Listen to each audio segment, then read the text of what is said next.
Hey everyone, I was playing around in Blender and I ended up with this cogs animation. So we thought it would be a great idea to make a video out of it and show you how to make this animation.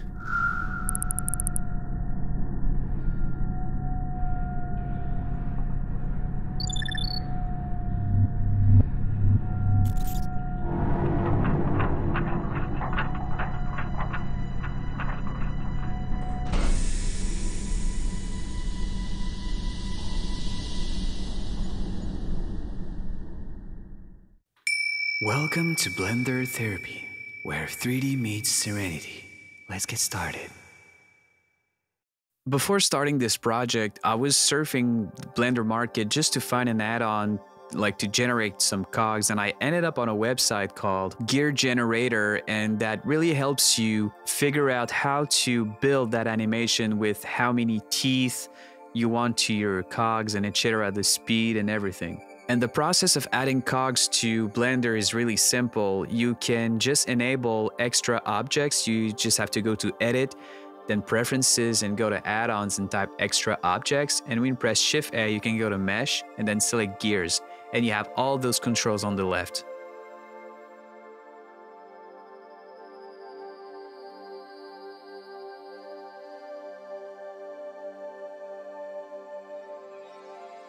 So right from the start, I wanted to just get the base shape up and running.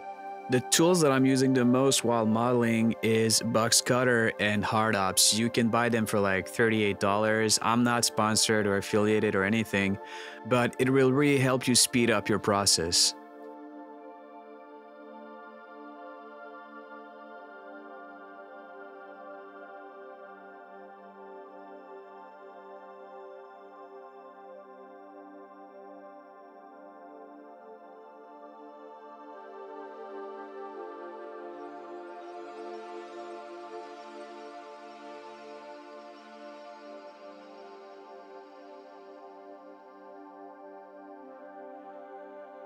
Here I'm just merging faces together. So the operations I'm doing the most are just like selecting faces, extruding them, and then just right-clicking right away, and then pressing Alt-S to scale them on their normals. Then extruding faces inwards, and then insetting them, extruding again, just to make some nice details.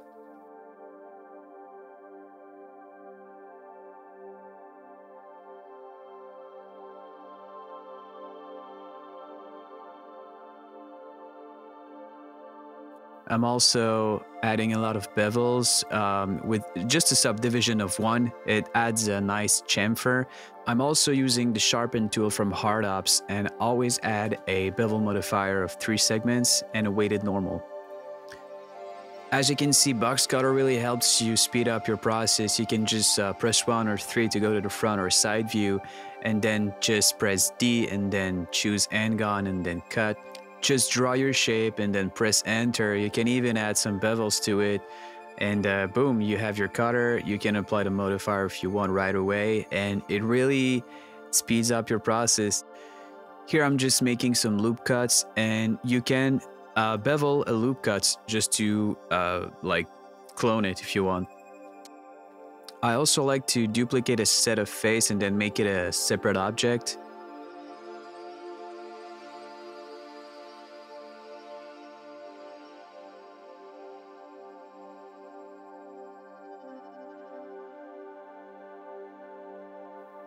And then make some more nice cuts to add some more intricate and interesting details to it.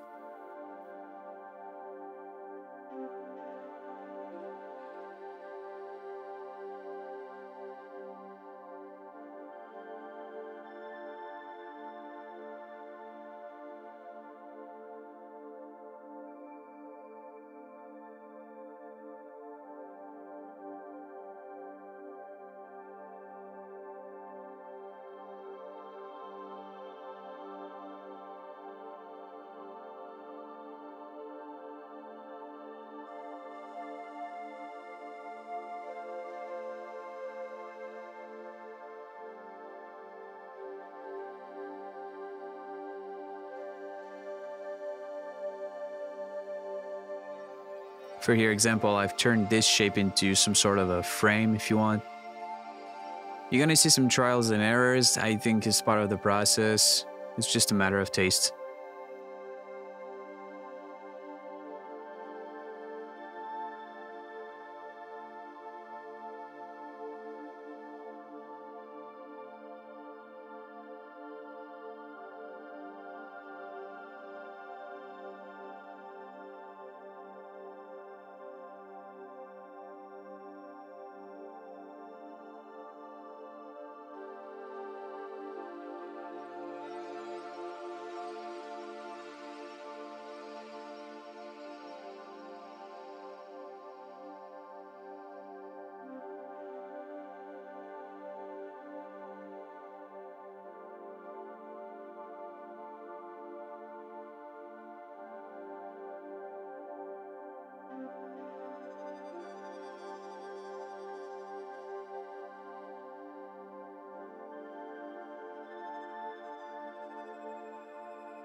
Here I'm just positioning the cogs just to see how the scale of the vault is compared to the cogs. So now I'm just like insetting a face and then putting it inwards.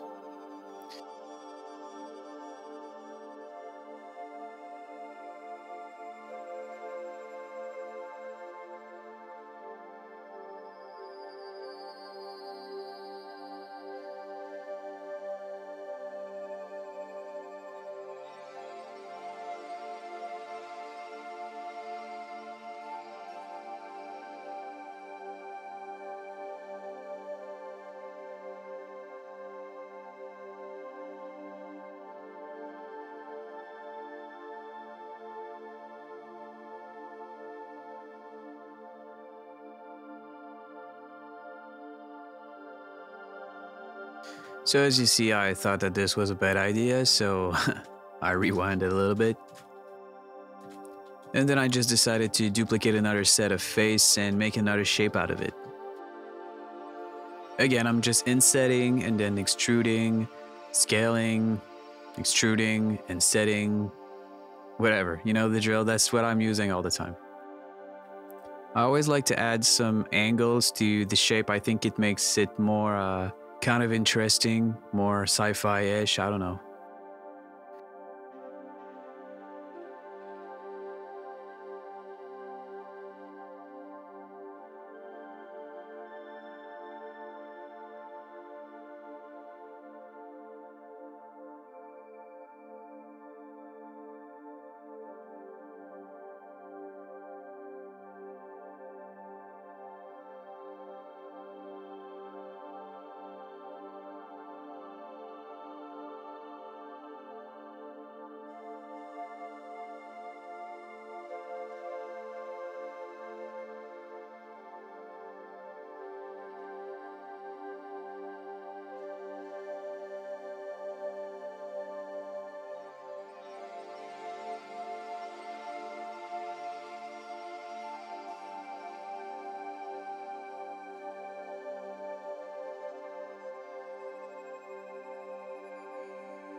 Again, adding some more details here.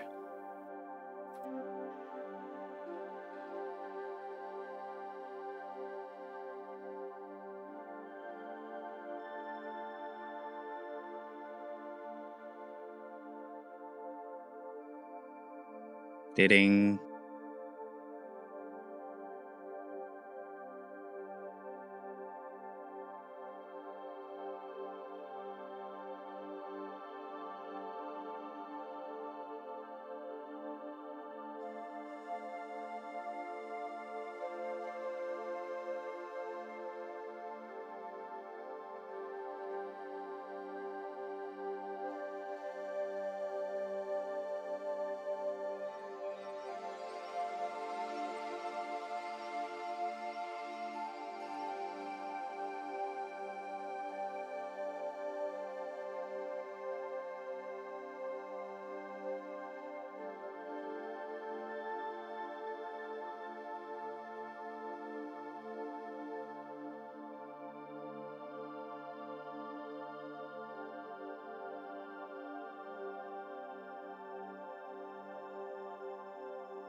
So I didn't really know what I was doing at this point, but I thought it would be nice to have some sort of a screen, like a touch screen where we enter some sort of code and then the cogs start animating and then the vault would open up. So here I'm just making some rooms for the pipes that I would add a little bit later.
Good, so when I was done with that, I wanted to add a grid to make some more details and make it more appealing. This is an add-on called Fluent. I only use it to make grids.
Here I just added some more pipes with a curve.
Next, I wanted to make some sort of a latch, but I didn't keep that in the final result.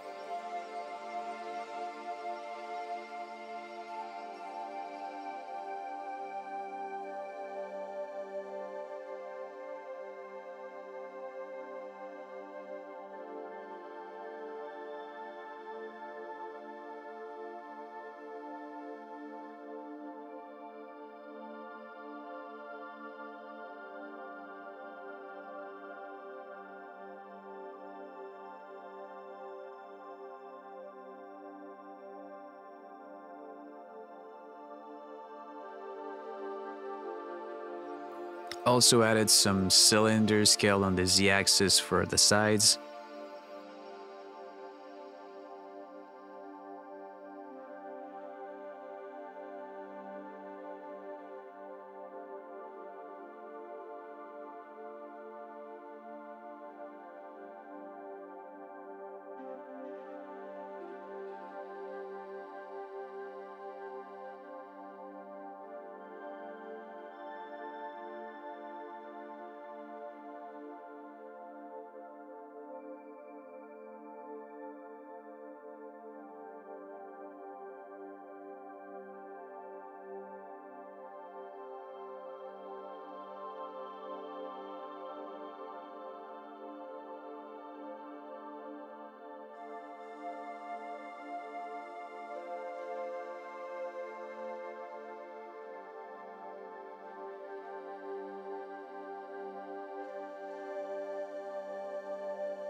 And I'm just symmetrizing them on the other side.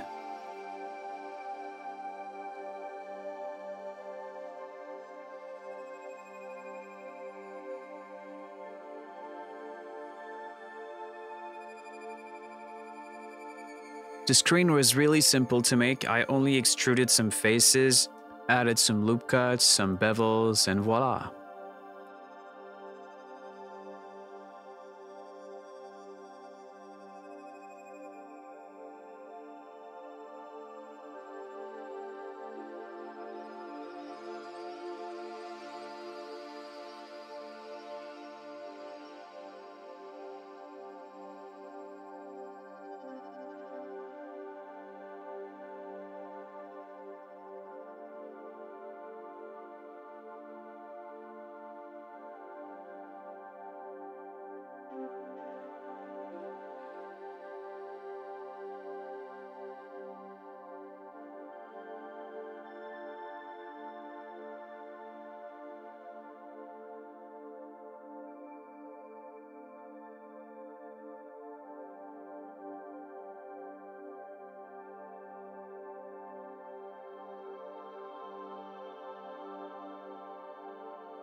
Next, I added another grid for the sides.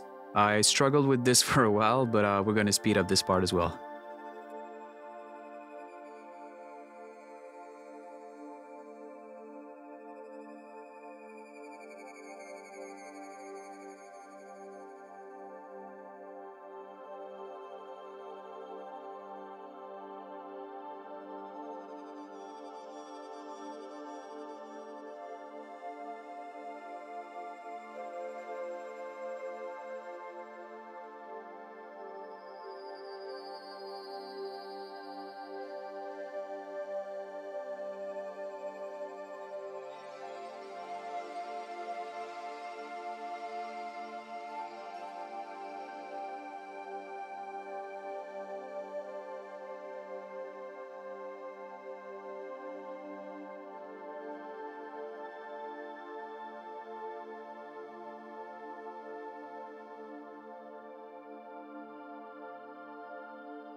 Good. So in order to make this vault open up in some sort of a logic way, we added some sort of hydraulics inside so they would go up when it's opening up.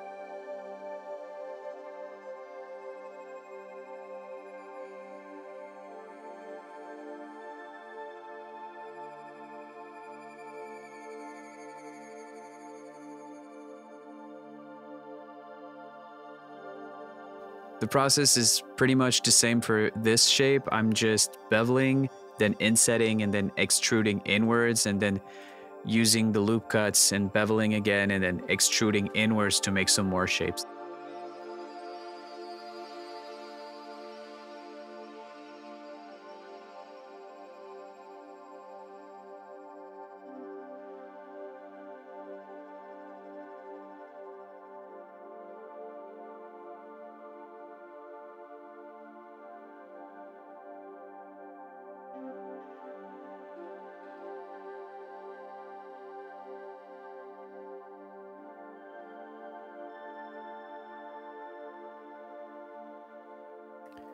Also, when you're selecting a set of face and you press I to inset, usually you would inset them all in some sort of one inset, but if you double press it, you could inset them all individually like you see here.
So if you've been on our channel before, you probably know that I like adding cables. So I did it again, I added cables.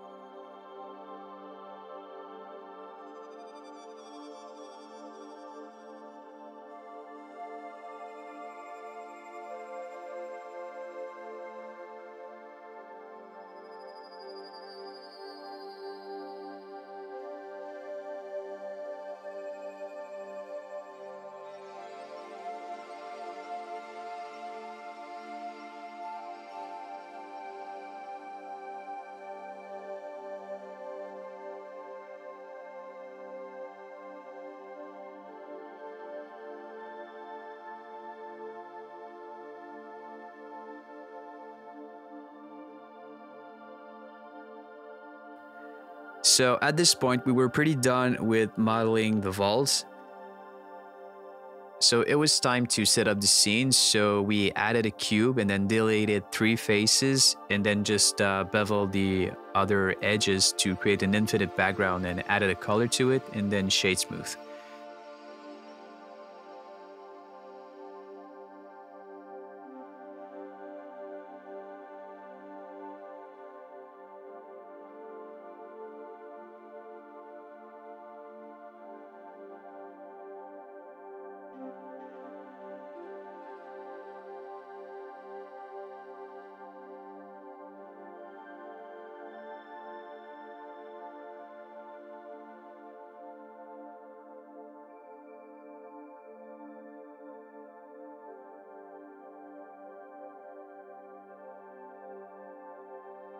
Next, we started to add some more lights to the scene.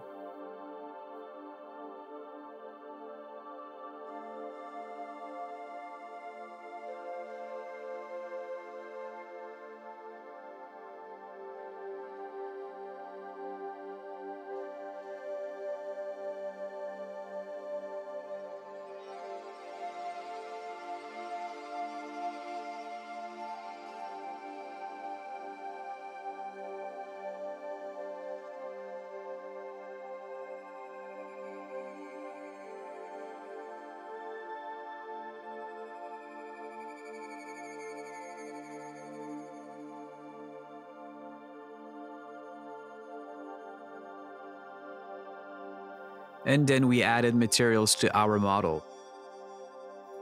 So we chose a nice metallic feel to it with some chrome and also some emissive parts.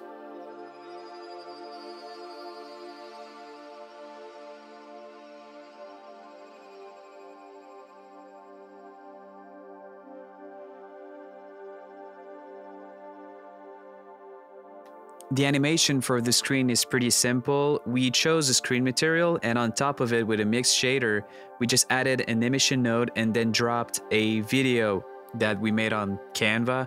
So you just have to make sure that your video is on a black background, so everything else will be shown in the video. So the black will be acting some sort of a transparent background.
Next, it was just a matter of lighting our scene, so feel free to light your scene to your liking.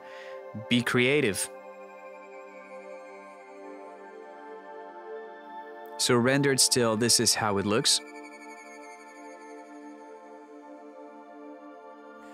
The animations were pretty simple to make. First, you only need to position it to your liking so you have a nice angle. Press N, and to your first position, just press N, go to Item, and then hover the transformation panel and then press I. So this will create keyframes. And then you can move your camera to your second position and repeat the process. And then when you press play, the animation will go. You can repeat this process for as many as cameras as you like and as many as cuts as you like.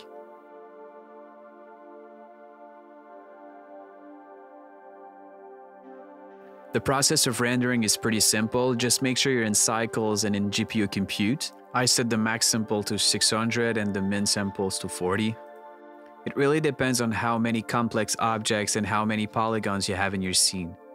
Then switching to the scene format, you can just set it to whatever you like, 1K, 4K, whatever. And then you just set the frame start and the end. And then you select the output format and the output folder.